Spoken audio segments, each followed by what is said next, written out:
The 17th century philosopher René Descartes wrote that good sense is the most evenly distributed commodity in the world. For everyone thinks he has just the right amount, and even those people who are the most difficult to please in all other matters never want more than they already have. We all think that we know how to think and know how to do it well. The 3rd century Neoplatonist philosopher Porphyry defined what it is to be human as being a rational animal. To be logical, he thought, is just a part of our being. It is who we are. That view was the cornerstone of the movement we call the Enlightenment. And it gave us much of the cultural infrastructure we take for granted today. Why do we have elections? Because if two competitors make their strongest arguments before the public, the voters, being rational animals, will select the better candidate for office. Why do we have juries? Because if you take any 12 random people, tell them all the facts of the case, present them with competing arguments for guilt and innocence, the members of the jury, being rational animals, will determine the truth of the matter. Why do we have marketplaces? Because when presented with competing goods at a variety of prices, consumers, being rational animals, will always choose to buy the best product at a fair price. We've arranged our entire civil society around the idea that we are logical beings, naturally capable of rational thought. We want freedom and liberty because we know what's best for us. We don't need to be told. We just need to be released to live according to our own good sense. Unfortunately, the world's a bit more complex. In the same way that there are optical illusions, images that'll trick our senses into thinking they perceive something they do not, there are what we might term cognitive illusions. That is, ways of thinking that convince us we're right about something we believe when we are, in fact, completely wrong. Contrary to our beliefs, we're not wired to be completely rational. Indeed, there are multiple factors leading us to be irrational. Some of these are psychological, some of them are sociological, and some of them are cultural. But understanding that they're out there is the first step to realizing that we need to think carefully about thinking carefully and to teach ourselves how to think in ways that are the most likely to avoid errors.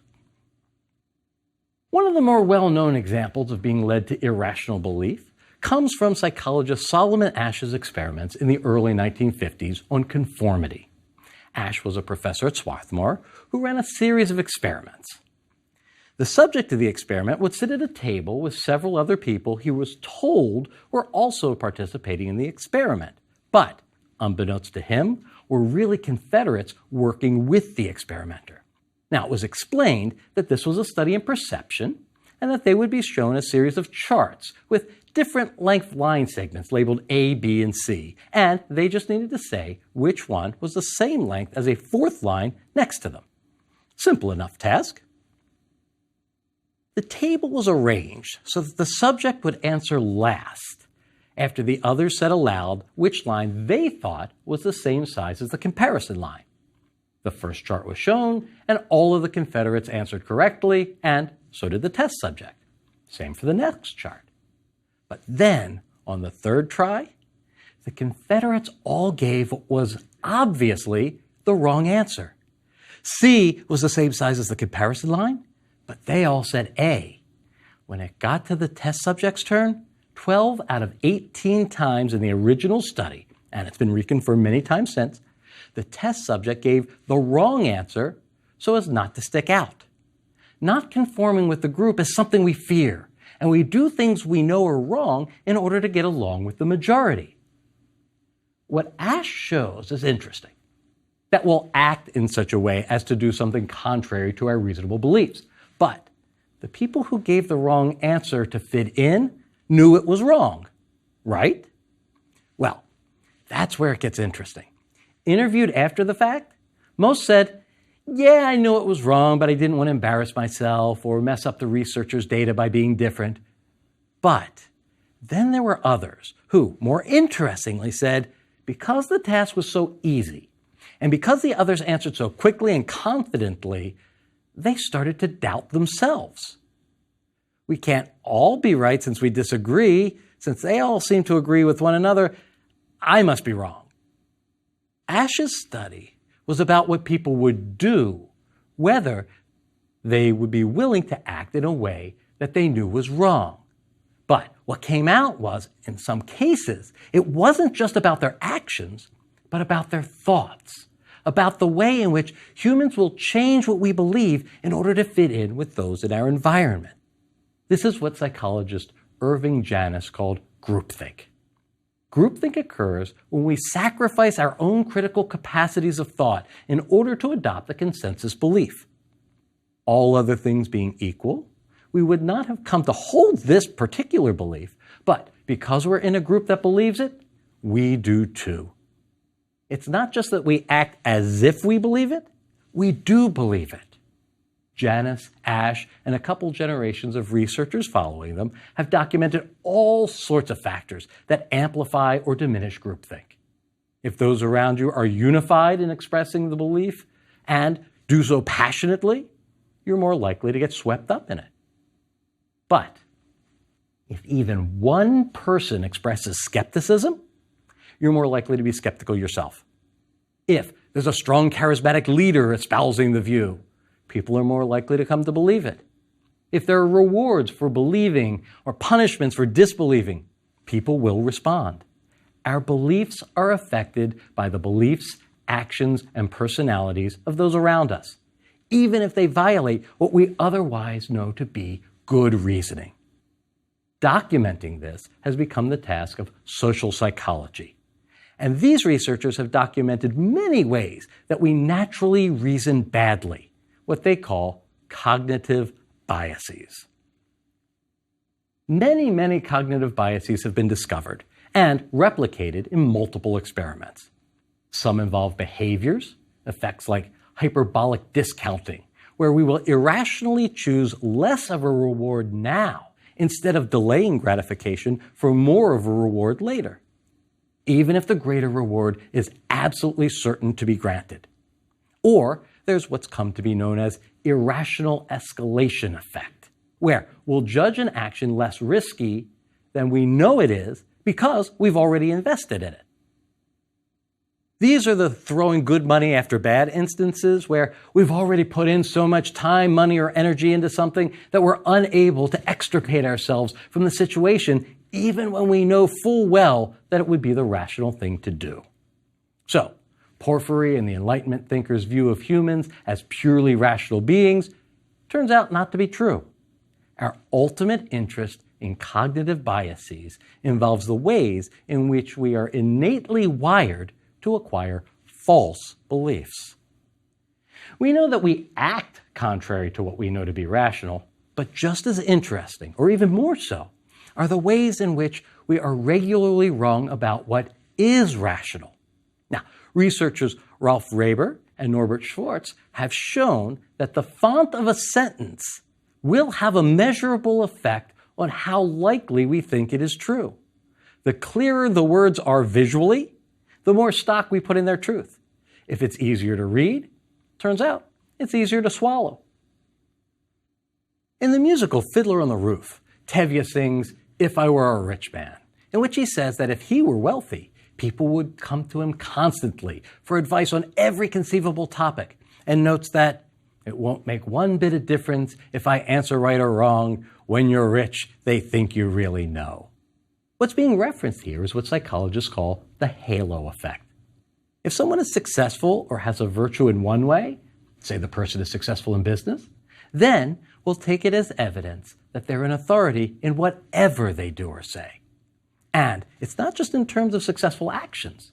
It's also true if the person's good looking. If someone we think is attractive tells us something, and someone unattractive tells us the same thing, we're much more likely to believe it when we're told by the good-looking person, even with the same or less evidence. We have a positive outcome bias. That is, we think that we're more likely to succeed at tasks, win at games, or have good things happen to us than is actually the case. We imagine ourselves after the positive outcome, and because we can envision it so clearly in our mind's eye, we come to think that it's more probable than it is. This leads to irrational exuberance in the stock market, as Alan Greenspan, former chairman of the Federal Reserve, once put it. It's what leads us to play the lottery. Now, we know objectively that the chances of winning are next to zero. But when we think about what we would do with all that money, we overestimate the odds of it actually happening. We overestimate our abilities. The overconfidence effect is the name given to the irrational degree of belief we put in our own choices, even when we know they're random. This always amused me in watching the television program Deal or No Deal, in which random suitcase was selected which contained an amount of money, and the contestant would be offered varying quantities of money to surrender the unknown amount in the suitcase. The offer made was always slightly less than what a rational person would accept in order to keep the game going. But often, the players would be extremely certain that his or her suitcase was the one with the highest dollar amount. The player knew that the case was selected randomly, and that the odds of it containing the best outcome was no more likely than any other case. But the fact that it was the case selected led to an irrational confidence in the positive outcome. What's interesting is that this effect is amplified when the person is the most ignorant. We are the most overconfident about our abilities to do that which we actually know the least about. The Dunning-Kruger effect is the name given to the fact that the less people know about an area or how to do something, the more likely they are to overestimate their ability to do it or understand it. The more ignorant we are, the more brazen we are in our belief about our abilities and our knowledge. Now, should, of course, be the opposite. While this ought to be worrisome enough for those of us who want to think of humans as inherently rational, it gets worse. Psychologist Benjamin Libet in the 1980s ran a series of experiments that showed that the parts of our brain that determine our actions are sometimes triggered before the parts of our brain that make decisions. That is, our hand grabs the cookie before our mind has determined that we want a cookie and decided to have one. We shoot first and ask questions later, which, in this context, means that we act first and then use our brain to concoct some sort of justification after the fact that justifies our belief that the act was one of volition, that we did it because we consciously and rationally decided to. We act first and then come up with some sort of story that makes the action one that made sense, even if that justification has nothing to do with the real reason for the action. The challenge this has for our notion of free will is an interesting question, but not the one for us now. Rather, we're interested in what it means for our picture of humans as logical beings. We may not be rational animals, but we certainly are rationalizing animals. We find this sort of backfilling a justification type behavior on different cognitive levels. We suffer greatly from what social psychologists call confirmation bias. That is, when we hold a particular belief, we search out that which we believe supports the belief and explain away or outright ignore that which undermines rational belief in the proposition. When faced with a small amount of supporting evidence and a huge amount of disconfirming evidence, we focus on that which backs us up and take it to swamp the overwhelming evidence against us. Especially when the belief is core to our worldview, we will do incredible intellectual gymnastics to save it from falsification. We see this often in the world of politics. Now, if one party's in power and they're able to put their policies in place only to have them not meet expectations, what happens? Well, what should happen is that the policies and the intellectual framework that gave rise to them should be questioned. But that isn't what actually happens, is it? No. Usually the blame is placed on not going far enough. It's not the policy's fault. The idea had to be correct. If only we had even more of this policy, a stricter policy, then we would have passed the threshold that would have brought us success. It's not the fault of the policy, it's our fault, or more likely, our opponent's fault, for not going all the way. We will do whatever we need to in order to save our pre-existing beliefs. Where do these come from? That's the purview of sociology. We're acculturated into a belief system and the worldview it gives us. The basic categories and presuppositions that come with it are notoriously difficult to change. Emile Durkheim, one of the founding fathers of sociology, discussed what he called social facts, which we acquire from being part of a society. Social facts are ways of thinking or acting that originate outside the individual, are enforced by the society, and become a part of the individual. These are beliefs that become invisible to us because they're the lens through which we see the world, and questioning their truth strikes us as absolutely absurd, if not dangerous. Think of acts that at the time were bold political statements, but now seem absurd. Right? The Freedom Riders were a mixed-race group of young people who rode a bus together through the segregated American South, to be predictably met with violence. The courage of these activists is lost on kids today who respond to stories of the Freedom Riders with, people were violent because they were just riding on a bus? Who rides the bus? The thought of people getting riled up because women once wore bloomers or rioting in the streets because of an atonal symphony is laughable to us. The social facts have changed, but when they were enforced, the protection of these social facts seemed paramount. So, where are our culturally generated blind spots? What do we believe is necessarily true that is, in fact, completely false? We don't know, but figuring it out is the job of philosophers and cultural critics, and among the most important tools they employ is logic. We are not rational animals by nature, but that does not mean that we cannot be or should not be. Cognitive biases from our psychology and social facts from our cultural upbringing and political context may give us false beliefs, but we are capable of excavating and rigorously analyzing them.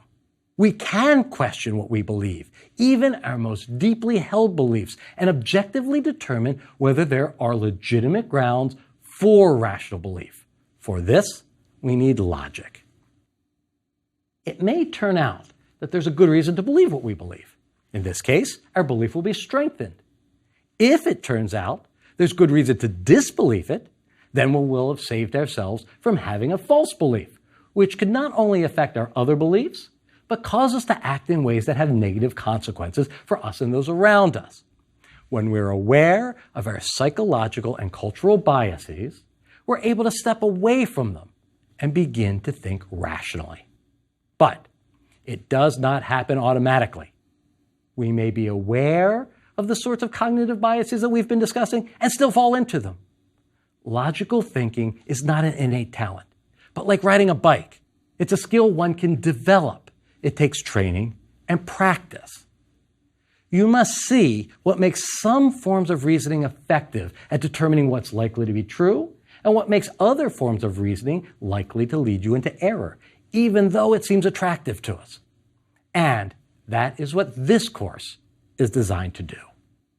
We'll look at several different aspects of logical reasoning, from the practical to the abstract. We'll see how they work and how they fit together. This is important because there are people trying to get you to believe things all the time. You can't turn on the television or read the newspaper without having someone trying to get you to believe something. This course in logic is intellectual self-defense. What should you believe and what evidence is needed? If you believe A, do you also have to believe B? That's what logic tells you. Logic is a tool that allows you to evaluate the likelihood of truth of claims that are made based upon the reasons that are given in support of them. We'll begin our tour of the reasoning landscape with what we call informal logic.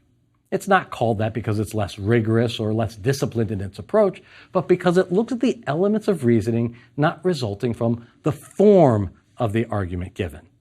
This will let you, from the very first lectures, consider the types of cases that are made to you on a daily basis and determine whether there's good reason to believe what you're being asked to believe. From there, we'll look at inductive reasoning, the sort used in polls and scientific studies. We will examine formal symbolic logic, the sort of reasoning we all remember from high school geometry with its rigorous proofs. This is the logic of certainty. What can we infer with complete and total confidence? We will show how this extends to the way we think about the abstractions of mathematics and see how it makes mathematical truths a very special sort of truth. We will extend our system to include what we call modal logic, that is, the logic of possibility and necessity.